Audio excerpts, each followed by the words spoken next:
So Nishchal, request you to listen in as well and give us your comments. Stovekraft is the first corporate that we're speaking to today.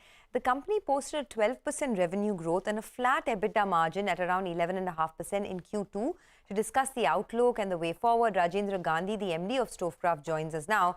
Mr. Gandhi, good morning. You know, this has been a difficult year for your stock. The stock is down almost 40% this year. And even on in terms of earnings, despite all the challenges, you've held on to your margins, but the revenue growth has not been that good.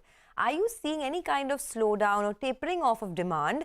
And what would the full year guidance be for you? Good morning. Yeah, on the stock price, it's impossible for me to comment because I think that is what you play in the market. But I can tell you about the business. We are doing well. The business is as per the plan. We are growing. The last year was good.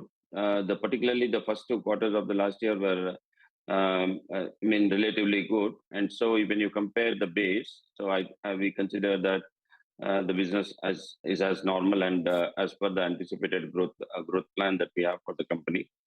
And in fact, there are favorable conditions. The volatility of the input cost has now stabilized on all fronts, whether it was freight or raw material. And on the demand side, I can say that last year, a lot of, because of all those lockdowns, the consumer was shopping, sitting at home. That is more of e-commerce, and this has moved to now a stabilized position where both e-commerce and the general trade are coexisting and doing normal business. Okay. Demand side, generally, ours is a seasonal. We have different quarters over the 4 quarters. The second and third quarter are relatively larger quarters, but particularly the second quarter has all the festivals built up in the quarter. Okay. And after Diwali, before the New Year, sales really kicks in. The November month is relatively softer over the other months. Okay, all right. Mr. Gandhi, let's break it up into 3 portions. Exports is around 10% of your business. So are you seeing some bit of a slowdown out there? E-commerce is around 35%. Have you been giving high amount of discounts out there? Some of the competition has been doing that. So I asked you this. And on ground, demand from your trade channels is okay? All the 3 divisions, I want a qualitative input from you. Go ahead. On the exports, we are growing the fastest this year. It is much higher than our company's growth rate. Okay. And we are seeing good, because we cater to a value segment even in our exports business. And because of the slowdown globally, we believe that these products that we cater to are gaining more momentum than normal. Or it is because of we are a value supplier, our customers are choosing us over others. And also the China plus one is also helping us. And more of our customers want to increase their portfolio in the buying range that they buy with us. So we are seeing very high growth in the export business. E-commerce has actually, over the last year, I can say, softened a little. But the modern trade and the general trade for us has grown much higher than the e-commerce business. Okay. Mr. Gandhi, just the domestic market, right? There have been lots of concerns that volume growth has been very subpar. Could you tell us in the third quarter, with 2 months behind, what's volume growth been like? If you can give us a ballpark. It's not a very high growth in terms of absolute numbers because of the input costs over the year. But while it is softening now, over the last year it was higher than what we initially started with the third quarter.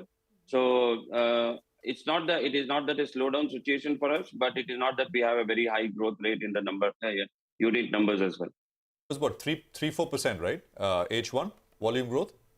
And that is, and you've explained that before the last time we spoke. Yeah. In Q3, the volume growth was smaller. Yeah, in Q3 we had a higher value growth. Yeah. Yeah, exactly. In Q3, is it similar, 2-3% kind of volume growth so far? So far, yeah, it is in that range, a little better than the 2-3%. Okay, 2-3% volume growth. On the margin front, you have guided for 11% EBITDA margins. But you did not raise the prices in the last quarter. So do you plan to do that? Because inflation has been hitting, a lot of your peers as well in the industry. Any price hikes that you'll have to take in order to maintain this margin level? And if yes, what would the trajectory be over the next few quarters? On the contrary, actually, we are seeing a softening of the input costs over the relative quarters, that is the third and fourth quarter of last year. There is no need for a price hike to maintain our margin at what we aspire to. So we continue to have at the same level, or maybe in some categories we are able to offer better trade discounts to our partners. There is absolutely no need currently for a price hike. All right, Mr. Gandhi, on your con call, you said that in the second half of the year, you'll see 10% volume growth.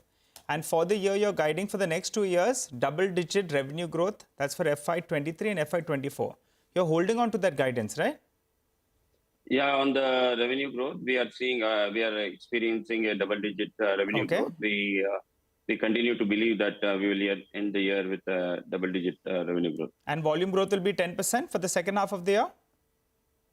We are growing. It will be very difficult to comment immediately on the whole quarter. There is the 2 quarters. Second half, yeah. Including it's the whole second half. But currently we are seeing reasonable growth on volumes. Okay. It's not very high growth, but because of the higher value that we are realizing. No, the reason, Mr. Gandhi, the reason I asked you is because earlier you were talking about you are doing better than 3%, but that's a far cry away from 10%. So you're saying you're growing, but maybe not at the pace of 10% in terms of volumes. Are we getting that correct as of now? Yes, I think it is right to say that we are not crossing the 10%. Got it. But are we growing above the 3%? Yes, we are growing above the 3%. Okay, and what about, given that input costs are cooling off, there should be an upside to that margin guidance, right, of around 11%. Do you want to guide for maybe 12 or 13%? Is that a possibility, or you want to stick to 11% and be safe and surprise us positively maybe? No, so we always maintain now that we will want to protect the 11%. So giving a guidance beyond that is not correct. Okay, we'll leave it at that. Thanks a lot, Mr. Gandhi, for joining in and giving us an update on the business. So that's